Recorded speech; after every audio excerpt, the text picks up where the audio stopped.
নমস্কাৰ বাইদেউসকল, ৰাজ্যৰ নিম্ন প্ৰাথমিক আৰু উচ্চ প্ৰাথমিক বিদ্যালয়ত কৰ্মৰত মধ্যাহ্ন ভোজনৰ ৰন্ধনকৰ্মী সহায়িকাসকলৰ দৰমহা বৃদ্ধিকে আদি কৰি কেইবাটাও সমস্যা সমাধান সন্দৰ্ভত আজি এটা অত্যন্ত গুৰুত্বপূৰ্ণ খবৰ প্ৰকাশ পাইছে।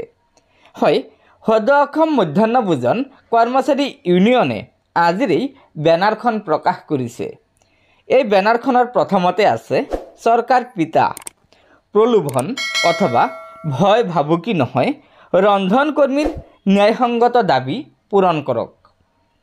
তলত কৈছে, মধ্যাহ্ন ভোজন আঁচনিৰ কাম অক্ষয় পাত্ৰ ফাউণ্ডেশ্যনক হস্তান্তৰৰ সিদ্ধান্ত বাতিল কৰক। সম্পূৰ্ণ চৰকাৰী বিভাগৰ পৰিচালনাত বিদ্যালয় পৰিসৰতে প্ৰস্তুত কৰা মধ্যাহ্ন ভোজনৰ ব্যৱস্থা অব্যাহত ৰাখক। 2 নম্বৰত কৈছে, ৰন্ধনকৰ্মীৰ মাননি বৃদ্ধিৰ ঘোষণা পুনৰ বিবেচনা কৰক। বছৰটোৰ 12 মাহৰ বাবেই মাহিলী মাননি 10,000 টকালৈকে বৃদ্ধি কৰক।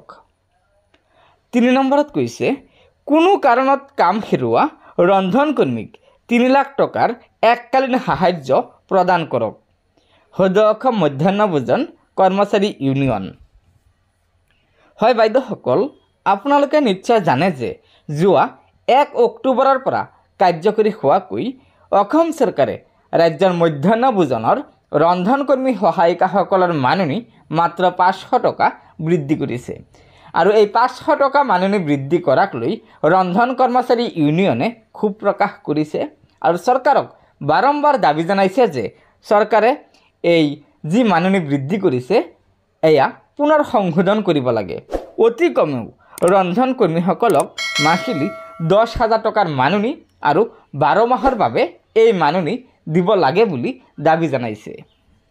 আৰু কোনো কাৰণত কাম হেৰুওৱা ৰন্ধনকৰ্মীক এককালীন 3 লাখ টকাৰ এটা সাহায্য দিব লাগে বুলি অসম চৰকাৰক ৰন্ধন কৰ্মচাৰী ইউনিয়নে দাবী জনাইছে।